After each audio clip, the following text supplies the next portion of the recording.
Shalom, shalom, shalom. I pray your morning has been going well so far. The picture on the screen is actually one of the pictures that I took while on Sukkot. Very, very beautiful. We camped out next to this lake here in Tennessee. It's very beautiful. I have a more beautiful picture, but it was kind of far away, so I chose this picture instead because I wanted you guys to just to see Yahuwah's beauty, of it, the beauty of his creation. He created such a beautiful place for us to stay, and I know that it seems like it's being corrupt by man, but when he created it, he said it was good. So I just wanted you guys to see that image. So anyway, this morning when I woke up, Ruach HaQodesh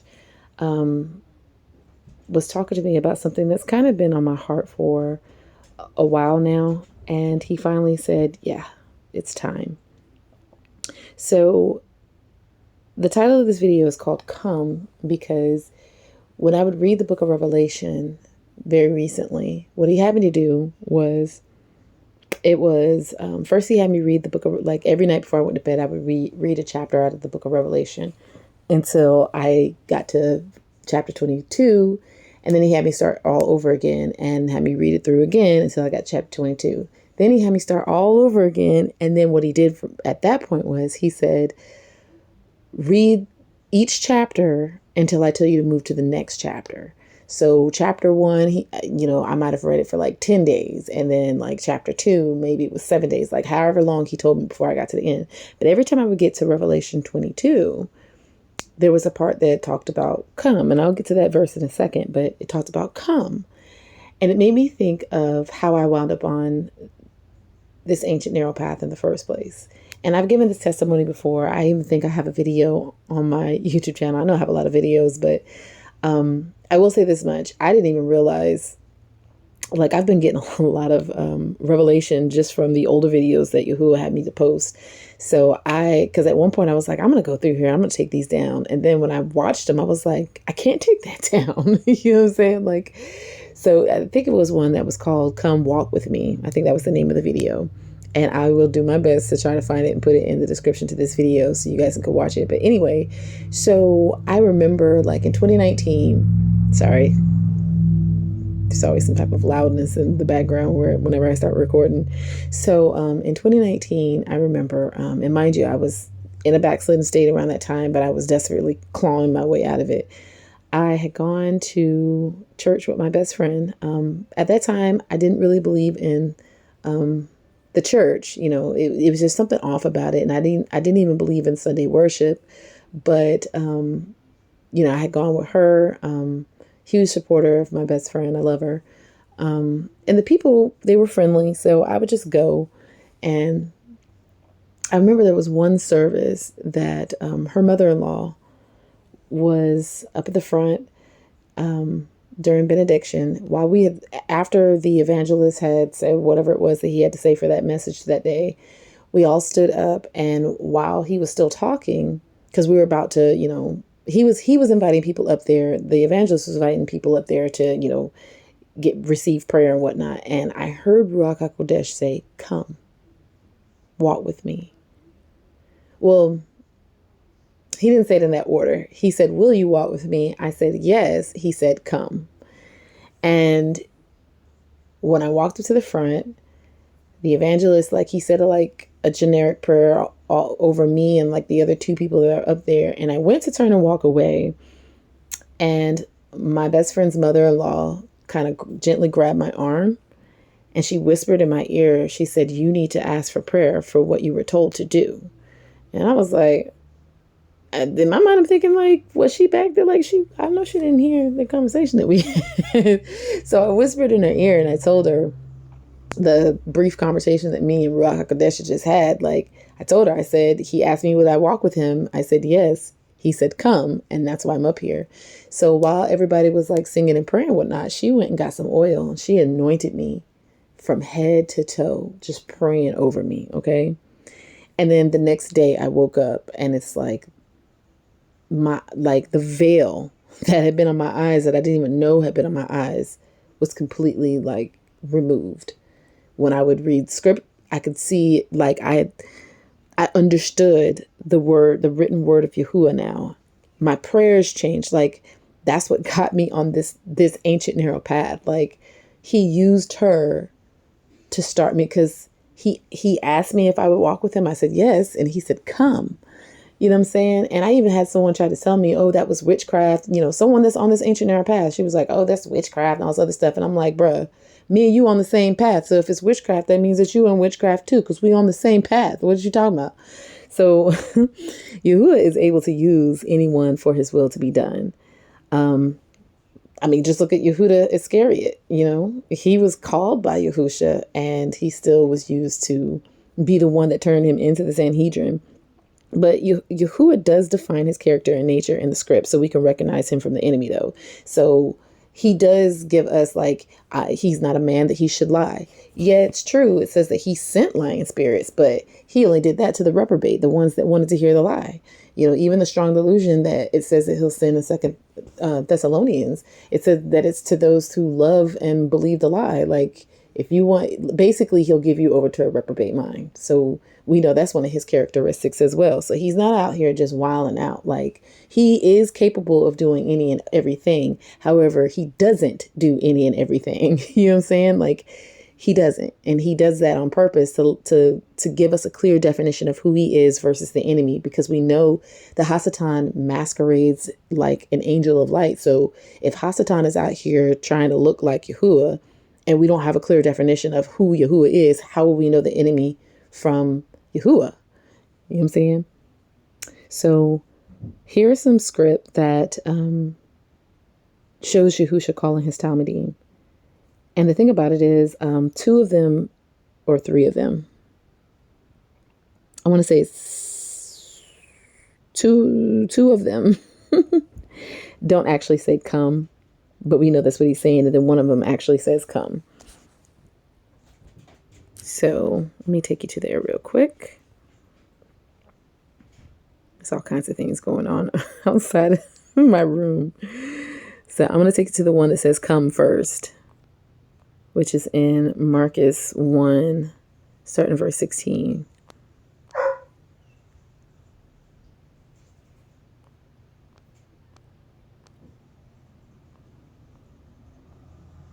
And I'm going to go to verse 20. Now as he walked, this is Yahusha that's talking about, now as he walked by the Sea of Galilee, and I don't know if I've ever clicked on that. I have clicked on that. Just pause it if you want to read all that. He saw Shimon and Andrei, that's Andrew, manly, I guess is what it means. Shimon, what does Shimon mean? Hearing, one of Yaakov's sons. So it means hearing. His brother casting the net into the sea, for they were fishers. And Yahusha said unto them, come ye after me, and I will make you to become fishers of men. And straightway they forsook their nets and followed him. And when he had gone a little further thence, he saw Yaakov, the son of Zavdi,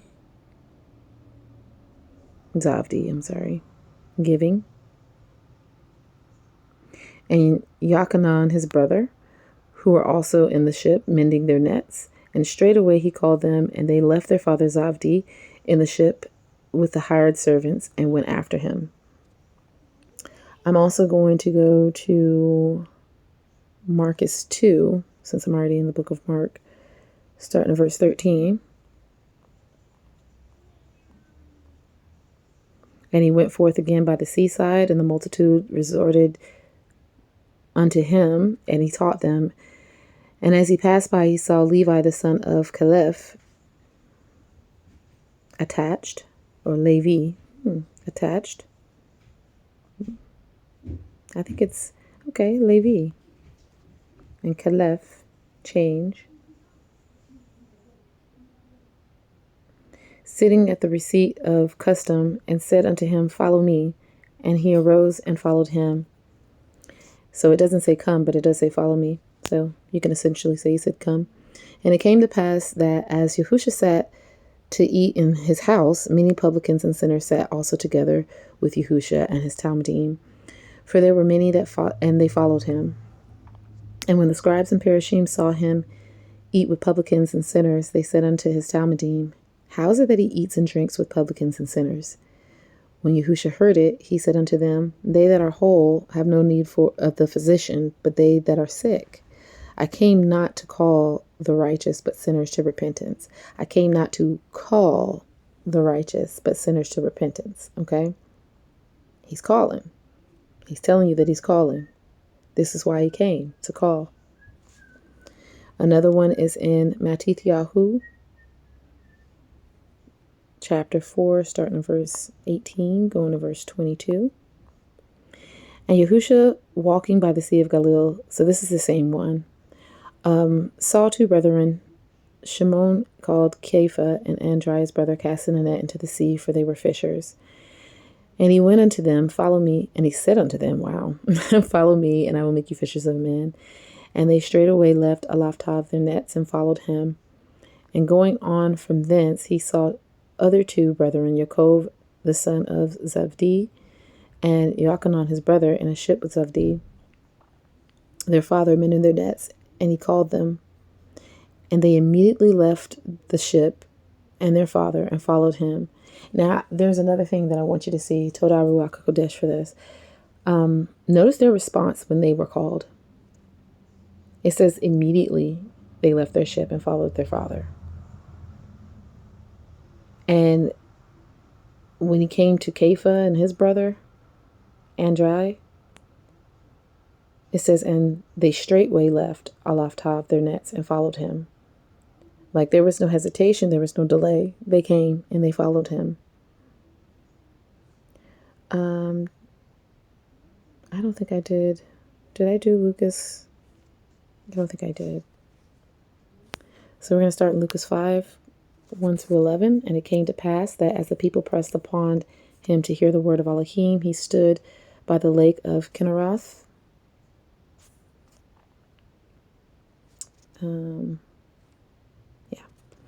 And saw two ships standing by the lake, but the fishermen were gone out of them, and were washing aloft their nets. And he entered into one of the ships, which was Shimon's, and prayed him that he would thrust out a little from the land.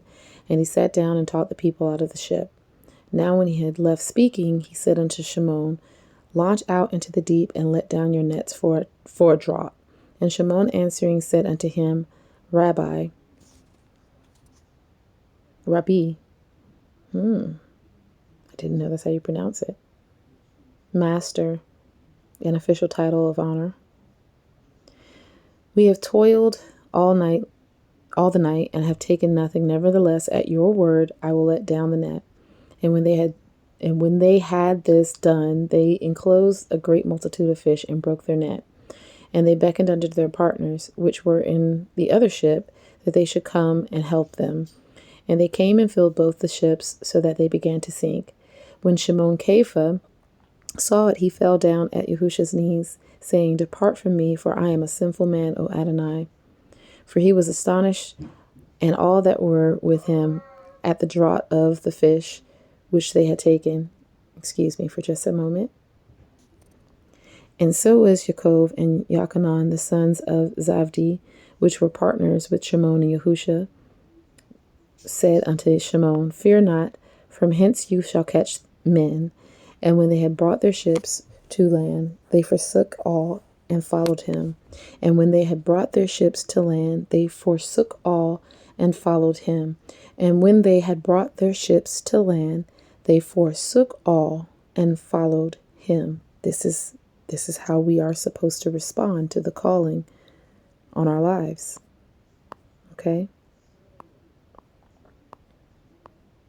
All right, this is Lucas 14, starting in verse 25, going to verse 27. And there went great multitudes with him, and he turned and said unto them, If any man come to me, and hate not his father and mother and woman and children and brethren and sisters, yea, and his own life also, he cannot be my Talmid. Talmid is a disciple, one who is instructed, accustomed, disciple, learned, taught, used. One is instructed, one who is instructed, Talmid. And whosoever does not take up his execution stake and come after me cannot be my Talmud. Okay? So now it's time for the roll call. This is the script in Kazan 22, Revelation 22, starting in verse, well, it's just verse 17. When I would read it, it made me think about how I got on the path, and it always blows my mind. And the Ruach and the bride say, come. And let him that hears say, come. And let him that is athirst come. And whosoever will, let him take the water of life freely. It always got me because it says, and the Ruach and the bride say, come. So remember I told you, Ruach HaQodesh, would you walk with me? I said, yes. He said, come. Now he has me out here saying, come. Like I became part of the bride of Mashiach. And now I'm out here saying, come as well. And let him that has, and let him that hears say, come. So now if you're hearing what Ruach HaQodesh is speaking through me, now you are to go out and say, come. And the one that is athirst will come. You see what I'm saying? Like, so the last thing that I'm to leave you with comes from Yeshayahu 5:20. Toda Yahuah, Toda for your magnificent word. Yeshayahu, Isaiah 5:20. I beseech you to read the entire chapter, but this is the verse that I was given, so I will give only what I was spoken to give, no more, no less. Woe unto them that call evil good and good evil, that put darkness for light and light for darkness, that put bitter for sweet and sweet for bitter. Come. The word of Yahuwah says that the name and the Besorah of Yahushua HaMashiach will be evil spoken of. And woe to them that call evil good and good evil. All right? So if you hear him saying, come, that's an immediate response. Look at how the Talmudim in the script responded. And not to toot my own horn, it's just this is the truth of the matter. I came. He called, I answered. I came. And when I tell you I went through, I might have said this in the video, but I literally went through a season of, he just told me, walk away from this person, walk away from that person, leave this town, leave this place. Like he told me, he just like, I had to turn away from everything. So if you hear him calling, what is your response? All right, I love you all. Until next time, Shalom Alahim.